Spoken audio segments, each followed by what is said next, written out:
Well, I think we've all done stupid things in our lives, and one of the things you think is, well, this is not going to happen to me. Maybe some, you know, so I think that's another way of one of the other psychological walls people build is, you know, maybe some other people will get into trouble, but I'm too clever for that. I'm going to figure out a way out. I'm going to be able to maneuver my way out of this gracefully if I get in too deep.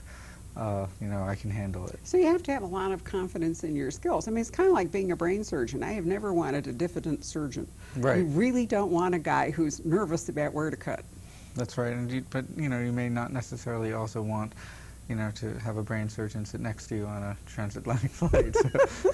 Well, that's true. But I remember thinking when we read The Coffee Trader that the consequences really of what were going to happen were really going to fall on a very few people. Mm-hmm. It wasn't going to involve a corporation with, you know, officers and shareholders. It wasn't, as in our current crisis, going to affect like the whole market, globe. You know, yeah, government, and not just our Wall Street, you know, but all around the world. It wasn't going to have these crashing repercussions. So basically what you're focusing on is kind of the seeds of this global system. But I mean, to your guy, Miguel, it's going to be as catastrophic if he goes down as if everything else went down too. But in fact, he is really going to be the loser. Well, and that's also fiction, right? I mean, fiction works because of character. Right. And things are interesting because the consequences are vital to the character. And you know, this is something that's very important for him. He doesn't want to fail. He wants to be successful. And so that gives the narrative energy. But as you say, this is a moment in which that kind of trading hasn't branched out to affect all aspects of culture. Although, you know, if you want to go back a little while, the tulip bubble, when it crashed, it did affect many people because there were so many invested in the market. It's not all that different from the Lloyd's thing and the Lloyd's friends, isn't it? Well, I think that the tulip bubble is actually most analogous to the internet stock bubble of the end of the millennium, because it wasn't, nobody was really scheming anything. Nobody was trying to pull a fast one. It really was a kind of naturally occurring excessive exuberance about the value of things that did not possess the value people wanted them to. And eventually, you know, bubbles burst. But it wasn't like, if you want to compare that to something like Enron or the South Sea bubble, which I talk about in Conspiracy of Paper, that's more about individuals manipulating the market and trying to make other people believe and invest in something that had no inherent worth in order to pump up the value of their stock. And again, that becomes like a Ponzi scheme, because eventually people are going to realize that this company or this stock doesn't actually have any value, and eventually the stock has to fail. Nobody's going to say, oh, well, you know, we've made so much money from this, let's slowly devalue the stock before anybody gets hurt. I mean, that just never happens. True of toxic mortgages too? I would say it's especially so.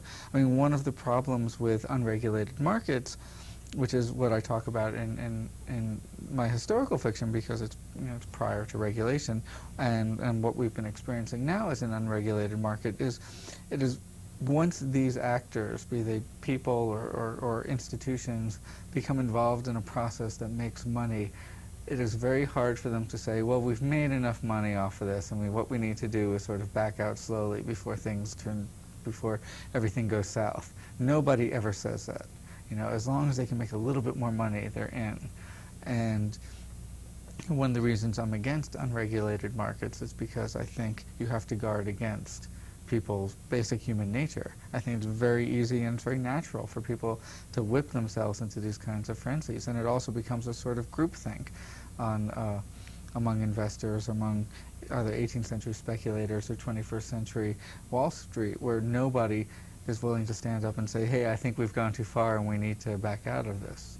You know, it works, that sort of thinking also works with embezzlement. When I was in Virginia, I can remember the Virginia bar used to circulate to us lists, you know, of lawyers who had dipped into their fiduciary funds, whatever they might, trust funds that for clients is, and it's so easy to think, well, I'll just take, you know, $5,000 or something and I'll pay it back. And exactly the same thing happens. Mm-hmm. You know, it just takes on a life of its own, and it gets harder and harder, and it's usually one little thing that brings the whole house of cards down. And I think we all know that misbehavior is a slippery slope. Like, oh, I'll do this one little thing, and then it becomes another and another, and pretty soon it becomes a way of life. It's really fun for crime novels. I was going through all that because I think a lot of people shy away from historical thrillers, historical crime, because they think it isn't going to be particularly relevant. But in fact, I think that anyone who wants to understand what's going on in the financial world today could hardly do better than to read your books. I still don't know if it's good luck or bad luck that I published a book about a financial crisis during a financial crisis. On the you one mean hand, the new one, the whiskey yes, novels? Yeah. It's on the one hand it's relevant, and on the other hand, I don't know if people are going to be willing to spend $26 on a hardcover. But well, there's that. We'll come back to that because I think the whole Bank of the United States thing is a very interesting thing. But one thing I did want to remind you of, because it was so much fun, is I can remember when you came to visit us when you published The Coffee Trader, and you brought along with you the way that, in fact, they were trying to, or nobody really knew what to do with coffee in the same way we do that. What was the deal? What I would do is I would make coffee. I bought some beans probably about 6 or 8 months prior to going out on tour, and I stored them very badly with a little bit of water in them so they would get kind of moldy. And then I would make the coffee in a French press using very cheap wine, because in early modern Europe, water was not something people had generally sitting around. Water was an expensive commodity.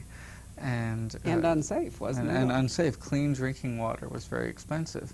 And so you wouldn't think about making coffee with water. And as everybody knows, mixing coffee with milk causes leprosy, so the latte had not yet been invented. And so they would make it with wine. And within the kind of 17th century scientific framework, wine and coffee had similar properties, so it made a lot of sense that they should go together. And the result, if I don't know, if I don't remember if you tasted it. I did. But the result was really not good. No, it's pretty disgusting. I mean, it stayed with me all this time. But I remember, we brewed it in a French press, and in roasting and grinding beans wasn't all that clear, but and we put the red wine in. Everybody tried to taste it, but it was really everybody horrible. got very small portions because exactly. Nobody asked for more. But what I do remember also, and I've thought about this a lot, was that we had a discussion about that really beer had been, or maybe wine, but beer anyway in Holland probably had been kind of like the beverage of commerce when people got together. Right. It was over a beer, and so a lot of the time, business meetings became pretty bibulous and wasn't the best fuel. I have no idea why nobody tried making coffee with beer, because that seems like it would have been the most intuitive thing for me. And in fact, the standard breakfast drink in much of Northern Europe in the 17th century was something called beer soup, right, in which you would heat up a beer and mix in a raw egg until it kind of cooked from the heat of the beer, and you mix in some bread, and that's what people had for breakfast. And I didn't try that. It doesn't sound very appealing. I'm sure that people were fairly desperate for tea and coffee. When they came along, they were big hits, and especially as people figured out how to make them in such a way that it was not revolting. Right, but I mean, I do recall you're saying that coffee eventually became, the beverage of commerce. And think of the things that then grew up out of the coffee house, like the insurance industry, for example. And also prior to that, the coffee got its first foothold in England, in Oxford. It became academics would get together and drink coffee and talk about academic things. And then migrated to London, and it became, as you say, Lloyd's of London began as a coffee house. All these commodities trading firms began as coffee houses. Many businesses began that way, and they were loose social gatherings that eventually formed into much more structured companies. I'm not sure how much people think about today the fact that empire, all these explorations and so forth, were really basically fueled by commerce, by a desire to, go forth and find nutmeg or bring home the bacon, however you want to define bacon. Yeah, the entire enterprise of the Dutch East India Company was to find spices in the broader sense, including things like coffee and tea. But they would go out to these islands, and what they wanted were commodities to bring home. That was they had no other goal.